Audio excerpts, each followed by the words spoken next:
வணக்கம் தோழர்களே. இங்கே பார்க்கக்கூடிய மரம் வந்து பின்னாடி சப்போட்டா மரம்.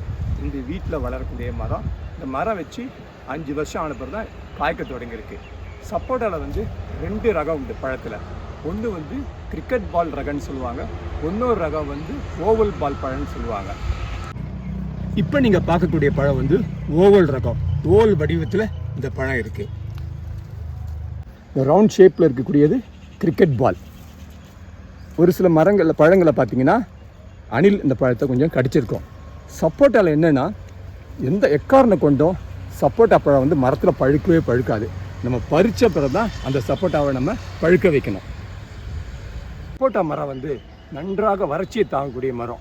நமக்கு அதிகமாக வந்து பராமரிப்பே பண்ண தேவையில்லை. நமக்கு ஒரு குறைஞ்ச பராமரிப்பில் நிறைந்த மகசூல் தரக்கூடிய மரம் வந்து சப்போட்டா மரம். இந்த பழத்தில் வந்து பல்வேறு மினரல்ஸு, விட்டமின் சத்து இருக்குது. எந்த பழமாக இருக்கட்டும் அந்த பழங்களை நம்ம வந்து சாப்பிடலாம். பொதுவாக சுகர் உள்ளவங்க மட்டும்தான் அந்த சப்போட்டா பழத்தை சாப்பிடக்கூடாது. மற்றபடி யார் வேணால் அந்த சப்போட்டா பழத்தை நம்ம சாப்பிடலாம். ரகங்களில் நான் 2 ரகங்கள் சொல்லியிருக்கேன். கிரிக்கெட் பால், ஓவல், ரெண்டுமே கொஞ்சம் பெருசாக பழங்கள் வரும். நாட்டு ரகங்களில் பார்த்திங்கன்னா அந்த பழங்கள் வந்து ரொம்ப பொடிசாக சிறுசாக இருக்கும், இனிப்பு அதிகமாக இருக்கும். சப்போட்டா மரத்தின் கிளை அமைப்பு பார்த்திங்கன்னா ஒரு கிளைகள் வரும்போது கீழே கொத்தாக வரும். அடுத்த 2 அடி வந்தோன்னா அடுத்த கொத்தாக 2-3 கிளைகள் வரும். இப்படி தான் அது ஸ்டேஜ் பை ஸ்டேஜ் இந்த மரம் வளரும். நம்ம இந்த மரத்தை வந்து ரொம்ப ஹைட்டில் வளர்க்கக்கூடாது.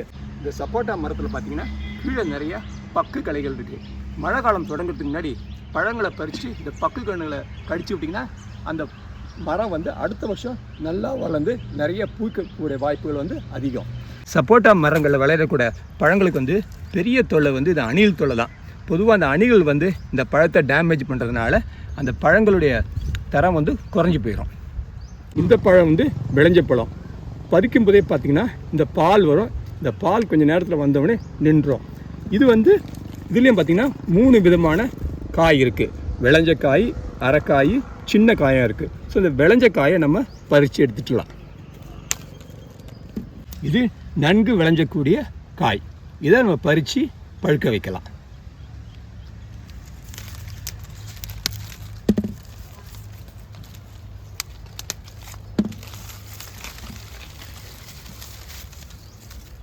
இந்த காய் பறிச்சோன்னு பார்த்திங்கன்னா அதில் பால் வரும். நம்ம ஆக்சுவலாக ஒன்றும் செய்யாது. நம்ம பறிக்கும்போது சில நேரத்தில் கைகள் வந்து பிசு பிசுன்னு ஒட்டும்.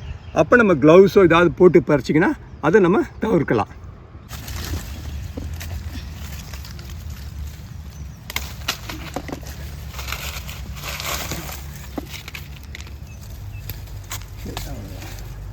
பழம் பிஞ்சாக இருக்கும்போது அணில் கடிச்சிருக்கு. அணில் கடிச்சவொன்னே பார்த்திங்கன்னா அது மேலே எறும்பு வந்துடும். 2-3 நாளில் பார்த்திங்கன்னா இந்த பழம் வந்து அழுகி கெட்டு போயிடும். அதில் காய்க்கக்கூடிய காய் வந்து மரத்தில் எக்காரணம் கொண்டும் பழுக்காது. நல்ல விளைஞ்ச காயை வந்து நம்ம பறிச்சுட்டு வீட்டில் நம்ம பழுக்க வைக்கலாம். ஒரு 2-3 நாளில் விளைஞ்ச பழம் வந்து குயிக்காக பழுத்துடும்.